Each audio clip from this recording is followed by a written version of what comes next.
Ang himig ng kampana. Noong panahon ng Pasko sa isang liblib na baryo, may isang lumang simbahan na hindi na ginagamit. Ayon sa mga matatanda, ang kampana ng simbahan ay tumutunog lamang kapag may nangyayari na masama. Ngunit matagal nang hindi naririnig ang kampana, kaya't unti-unti nang nakalimutan ng mga tao ang kwento.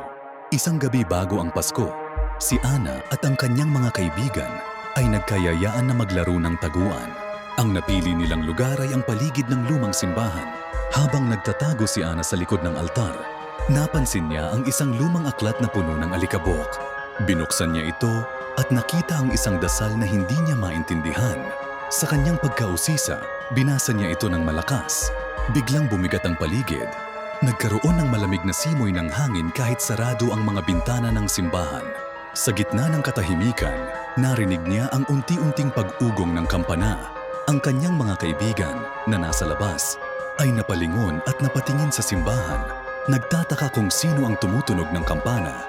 Sa loob ng simbahan, nakita ni Ana ang anino ng isang lalaking nakasuot ng sira-sirang kasulya. Dahan-dahan itong lumapit sa kanya. Hawak ang isang kandila na naglalagablab ng berdeng apoy.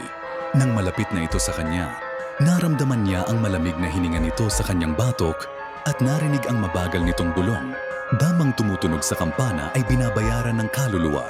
Humarap si Ana at nakita niyang wala ng tao sa paligid. Maliban sa refleksyon niya sa mata ng nilalang, kung saan may kampana siyang hawak at unti-unting tumutunog. Kinabukasan, natagpuan ang simbahan na bukas at umiikot ang kampana sa kawalan ng hangin. Si Ana ay hindi na nakita mula noon, ngunit tuwing bisperas ng Pasko, naririnig ng mga taga-baryo ang tunog ng kampana. Sinasabi ng mga matatanda na ang tunog na iyon ay paalala na huwag gambalain ang mga espiritu ng nakaraan, lalo na sa panahon ng Pasko.